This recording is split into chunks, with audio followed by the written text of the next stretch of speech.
اگر میرا M P اے شہباز شریف صاحب نے کہا ہے کہ یہ رانا ارشد ہے، میں نے تو انہوں نے نہیں کہا کہ مجھے نہیں چاہیے، میں نے کہا ٹھیک۔ جتنے ترقیاتی کام یعنی کہ 2018 اور 2016 تک ہوئے ہیں، 2008 سے 2016 تک ہوئے ہیں، اس کی مثال نہیں ملتی۔ جیسے 16 میں آپ کے اختلافات ہوتے ہیں، اس کے بعد پھر ترقیاتی کاموں کی جو فہرست ہے وہ کم ہونا شروع ہو جاتی ہے، بڑے پروجیکٹس نہیں لگے، جو پہلے چل رہے تھے وہی ہوئے ہیں۔ تو حلقے کی عوام کہتی ہے کہ ہمیں آپ دونوں کی ناراضگی سے سب سے زیادہ نقصان ہوا ہے۔ آپ اس بارے میں کیا سمجھتے ہیں؟ میں اس سے اتفاق کرتا ہوں۔ اگر یہ اس طریقے کے میرے پاس، میں نے آپ سے پہلے کہا ہے کہ میں نے اس کے بارے میں کوئی بات نہیں کرنی۔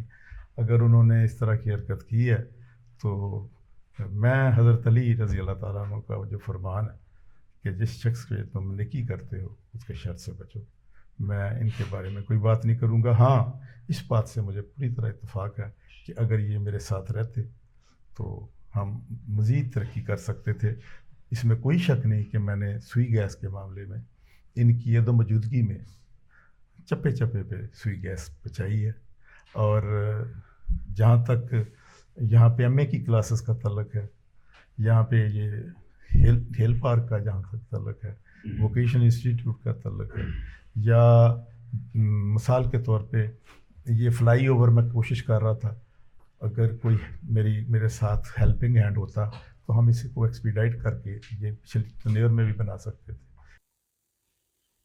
برجیز طاہر صاحب، کوئی بھی کام جو کر چکے ہیں ماضی میں، وہ کریڈٹ خود لیتے ہیں، چاہے وہ جتنے بھی کام آپ نے کیے تھے وہ اپنے ہی کہہ لیں کہ کریڈٹ میں لے کے جاتے ہیں۔ دیکھیں نا، کسی پہ کہنے پہ میں کہوں جی میں نے فلاں کام کیا ہے، فلاں کام میں نے کیا، فلاں نے کیا، سب لوگوں کو پتہ ہوتا ہے کس نے کیا کیا ہے۔